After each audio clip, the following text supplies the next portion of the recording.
What's up, guys? This is Adam with Tabletop Vibes. Today I have Liz here with me, and we are talking about Emporio by M2A Games. And so essentially in this game, you are taking the role of essentially a faction trying to conquer the known-ish world at the time, which is pretty fun. It has this really cool art.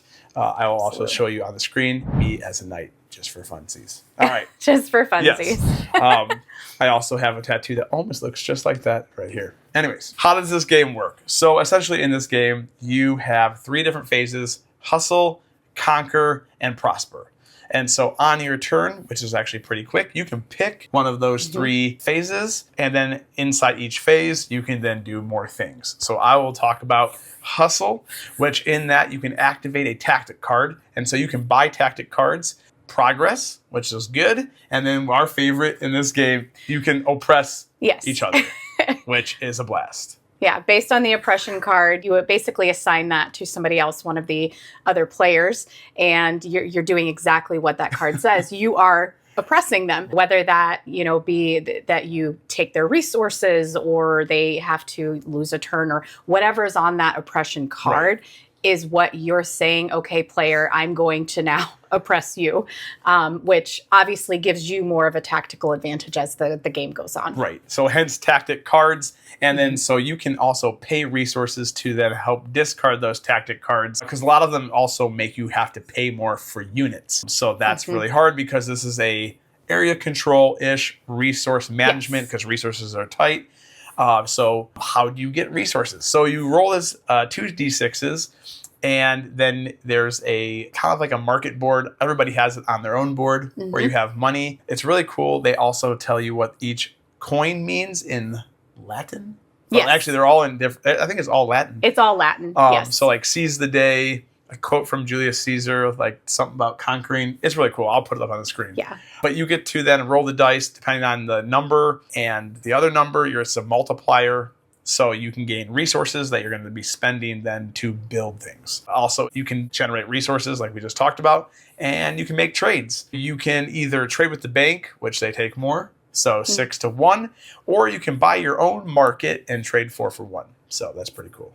Absolutely. Yeah. I like the resources part of it. I think with the conquer part too, kind of what Adam was alluding to, when you choose to do that, you're basically moving your troops.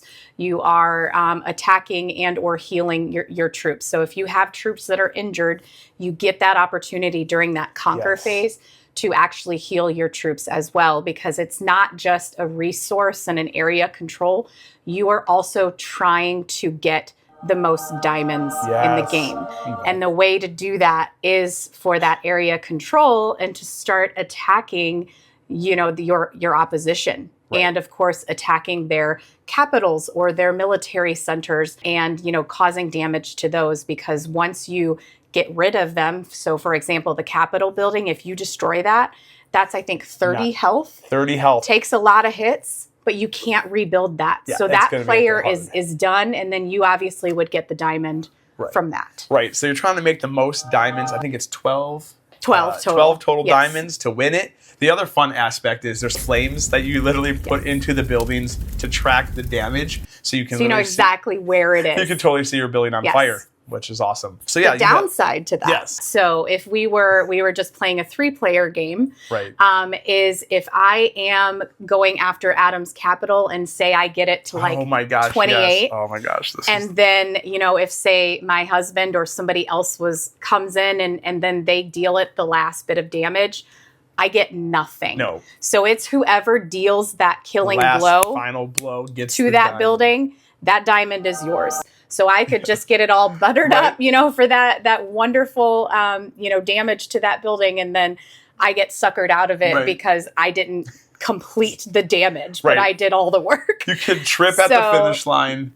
And then it goes back to that saying, he who hesitates to be strategic in trying to be very, very careful. But it's also hard to do that. It is. Because you're rolling dice. Right. So you don't really know, am I going to get a 6? Can I deal the final 6, or am I only going to get a 2? So it just depends on, do you want to take that risk? Right. And then the other part that's really fun is each unit, you have archers, you have knights, you have soldiers, you got builders. They don't really fight though, and you want to guard those guys. We'll talk about why. They all have like formations that they can make and range of whether they can attack, where they can move. They have their own strength, what they can fight with, and they also have their own life.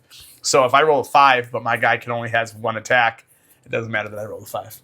Right. Which is good for me because in most dice games, I roll really awful. So it's been really working out for me in this game. Just going to roll whatever. Right, exactly. Go with it. So then you also have a builder. That dude is very important. He goes around, as you guessed it, he builds markets.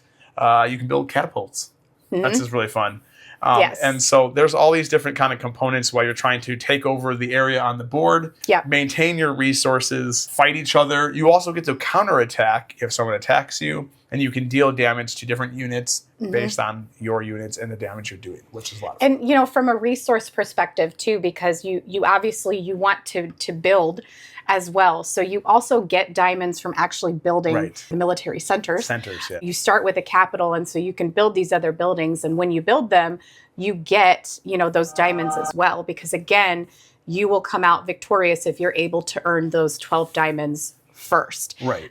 So from a tactical perspective too, you have to decide when you're doing the hustle, conquer, or prosper phase, you want to determine, okay, I need more food, or I need more wood or water because I'm going to need these things to then pay my resources to build, to spread out my military center. And then when you do that, you get a diamond. So you have to be very strategic in which phase that you select to be able to, you know, how do you want to approach it?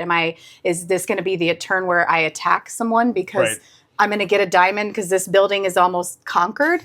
Or I really want to build a military center here. I'm going to move my builder and I want to be able to do that. And I'm going to roll the dice and I only need like 3 more wood to do that, or whatever resources you might need. So there is some strategy in that too, which is kind of what makes it really interesting that way. And I think a lot of it comes down to sequence too, and timing, and when, like Liz said, and everybody knows what you're taking. So you're like, all right, because it says on your board, it shows it.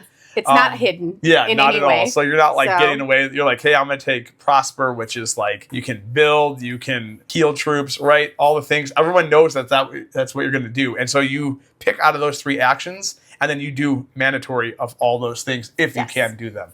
The other thing is if you build enough military centers, they can give you a dice multiplier for the bigger buildings. Yes. Which is really that's key as well, because then you're striking for more, doing more damage. Or getting more resources, you know, whatever it might be. So that the more building you can do.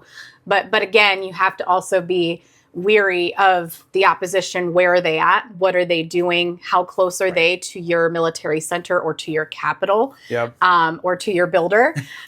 You know, and then you have to really just make sure that, you know, your people and your centers are protected. So you have those various aspects. And like, so the craziest part too is, you're doing this all, and you don't have a lot. There's like, I mean, it's a decent sized board, but you don't have a lot of space, especially when we play 4 players. Like 3 plays good at 4 or 3. You could also play solo mode if you wanted to. There's 2-player. But like eventually you can't run away, and there's people everywhere. Yeah, you'd be on top of each other in like 2-3 so turns. It forces depending. that like moving along of the game where you're gaining diamonds, you're building, gaining diamonds, lighting things on fire. Lighting things on fire. Giving people oppression. That was like our favorite thing whenever we were playing. You get oppression.